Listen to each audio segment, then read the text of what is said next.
Guys, welcome back to another video. This is going to be another videos in the series of creating my automatic generator project. I know it just keeps on going. I keep finding ways to make it better, and it's great because it's a great learning experience. Basically, I'll give a very brief summary. I do this every time.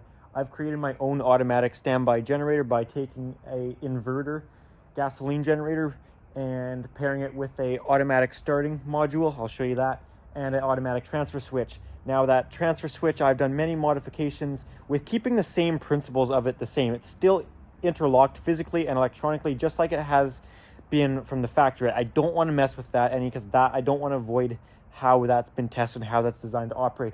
I'm just implementing more time-delayed relays to give certain sequences the timing that I want for my needs. So I've created this whole building, automatic heating, automatic dampers, and ventilation that opens. It's monitored by the fire alarm system for high temperature, low temperature, and actually sets the fire alarm off if the smoke detector... What are you doing over there?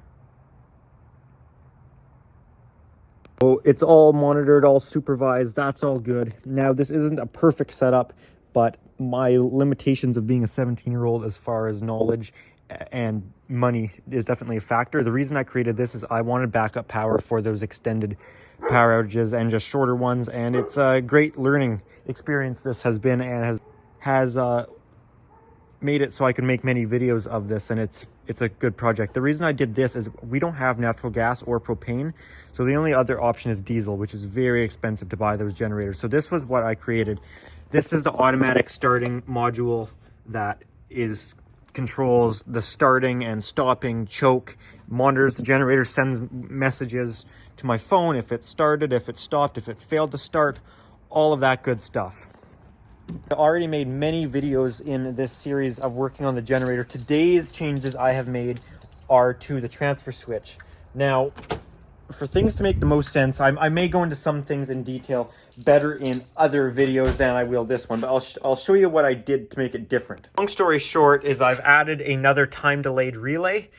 So there's now 2 time-delayed relays doing kind of the opposite things as far as the coil voltage for the generator side contactor. This is our utility contactor. It's right now closed and powered off utility, and this is our generator contactor, which is obviously it's not pulled in because we're not running on generator power currently. Might not even solve my problem, but I think I know what the problem might be. So what's happening is every time I transfer from generator power over to utility power, it seems to trip the generator into overload. Now, some people said, well, maybe the contactors are slightly lagging and it's actually closing both utility sources in.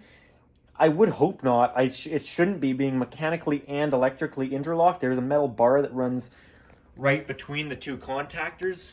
So I wouldn't think it's doing that, and if it is, I would have thought there'd be a much bigger arc flash and explosion, but you never know. And even if that's not the case and it's a separate problem, this still solves the problem of you're instantly going bang, switching utility sources, which isn't really a great thing to be doing.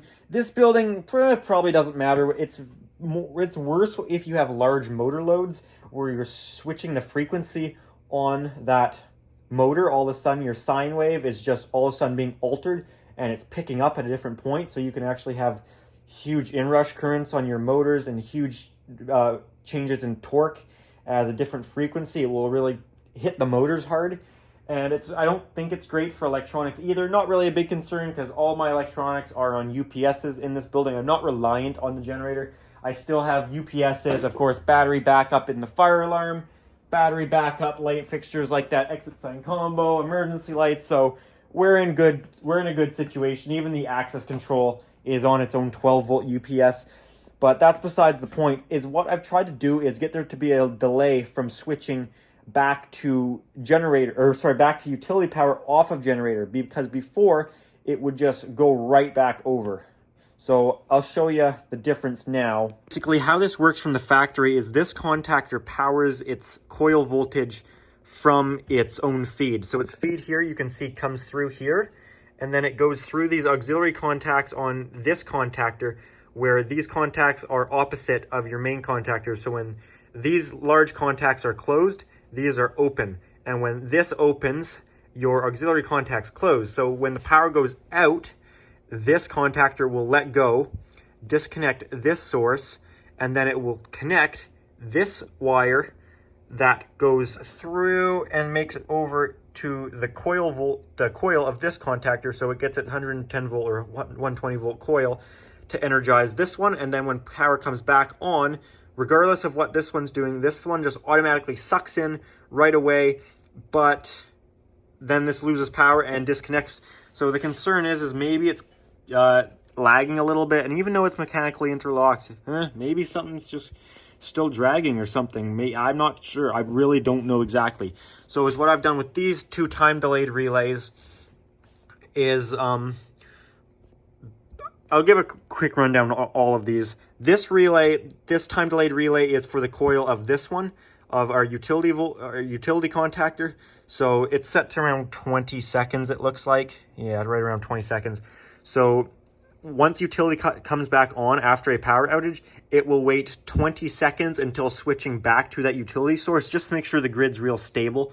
Same reason the generator stays running for a little bit, and even longer. The generator stays running for a couple minutes to really give it time to run without load. But that's for our utility contactor. And then here, this one's set to 5 seconds, is our generator contactor pickup. So once generator power, it's basically doing the same as this, just a lesser delay. As soon as generator power becomes present, it will go through and then into this contactor, or this relay here, which will then wait 5 seconds of generator power being present before it gives it to this contactor, to let the generator come up to speed, have 5 seconds to run without load after it switches power on, because it already waits a couple seconds before the generator turns on its power. But I'd like to just give it a little bit more time to make sure the RPMs are stable before switching that load onto the generator. So that waits 5 seconds. Now this is the new one I've added. So this one, this contactor, or sorry, this relay I should say, is powered and switching the generator's feed. This new one we've added, which is set to 15 seconds, is switching the generator contactor's feed. However, its actual coil is ran off our utility power. So the idea with that is, right now you can see we're powered up and closed in. Same with this one. If one light's on, that means it's just it started the timer, and then when the other light comes on, that means it's actually switched the contacts over. That timed cycle has taken place. You can see there we are ran off of the utility power, which this is all fused. I actually want to put in a little toggle switch, so I'm not pulling the fuse. That is a plan I have. So this is all fused and protected from overload, so that's not a concern there. So this is going to then, this is also interrupting the power to this contactor. So how that's going to work is, when utility power comes back on, this is going to start a 15-second timer. After 15 seconds, it is going to disconnect this generator's feed, which then this whole building will lose power, because this one is waiting 20 seconds to turn on utility power. So basically, it's going to give us about a 5-minute time delay without any power after a power outage, which I'm hoping that might resolve the problems with the generator tripping out, but it will also give a not instant switchover, which some people think instant switchover is good, but it actually causes more problems. That's why any proper real deal generator setup, a good quality setup, will wait before transferring over. There'll be a little bit of a delayed time. If you watch my video testing generator at my school, you'll see that implemented there. So this, we might be able to change this a little bit. We might be able to bump it a little closer to 20 seconds. And yeah, we're going to see how this works. I have not given it a single test. You can see I got tools everywhere because I just worked on this. So this may epically fail. I don't know, but I'm just gonna keep the camera rolling, and we're gonna test it out. We're gonna try not to chop this video up too much. It's not worth editing it all fancy for the amount of people that will watch this one. Nobody cares about this generator stuff. I find it really fascinating, but that's just me. So we're gonna disconnect this power source. This is really hard to do with one hand.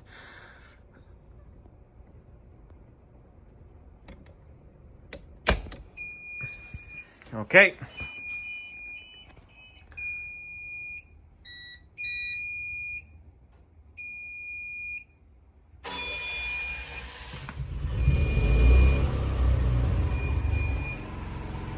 So there our generator is on. Wait 5 seconds before transferring load. Boom. This building is now powered off of generator power. Got my notification the generator started. So you can see that little 5-second delay where the first light comes on, then waiting 5 seconds to the second, just to let the generator get up to nice RPM. Our damper will start opening. This light means it's running the generator.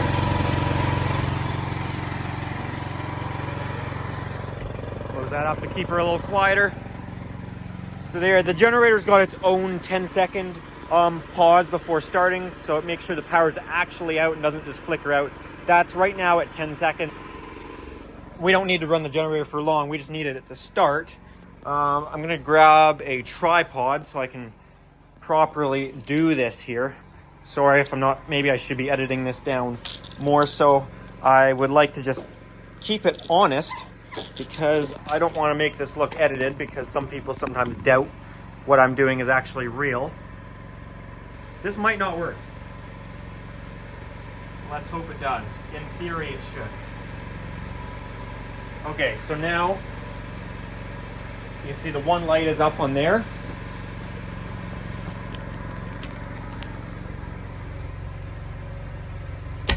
All right, we're disconnected from generator.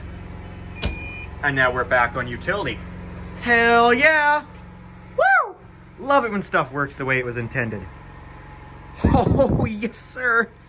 Oh, that was a nice little, that was just right. Just a little delay before switching over. Oh, yes! Yeah, that's the other part about not being edited, is you get my real excitement of actually seeing this work. If it didn't work, you get my real anger of it not working, being, what the hell did I do wrong? That was dope.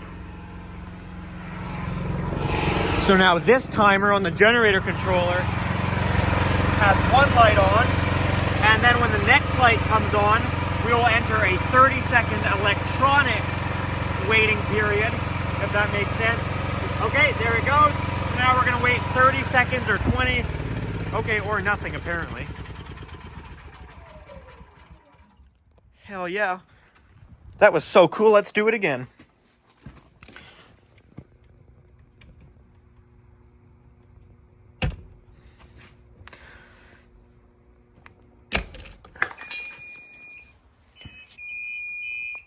Ten seconds for generator start.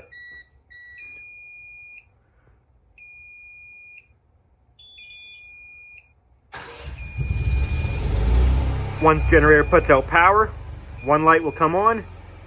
We'll start our 5 seconds. Boom. We're on generator power. All right, let's give it its power back. And I know this fuse setup and pulling the fuse every time is not great. I am perfectly aware of that, and I actually bought parts to change it, but they didn't fit the way I wanted them to. So I haven't quite got to it yet. I've now lost the fuse, so we're gonna be staying on generator power actually until I find the fuse. Hopefully I find it.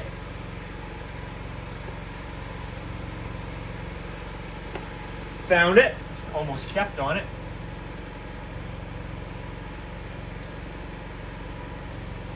Okay, now you can see this one's on, starting its countdown. Same with this one, but this one's got a longer countdown. That's why we end up with a little bit.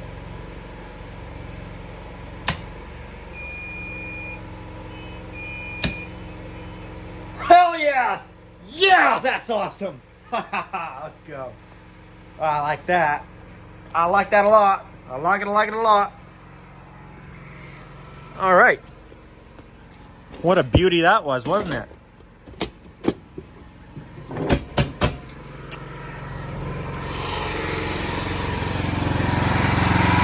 Now we'll just wait for this guy to shut down here. Might actually put a longer time delay in there to keep it running longer.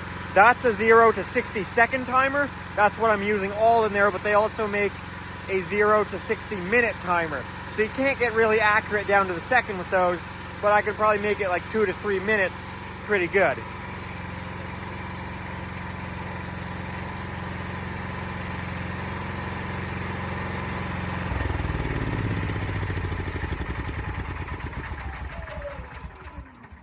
That's dope. All right.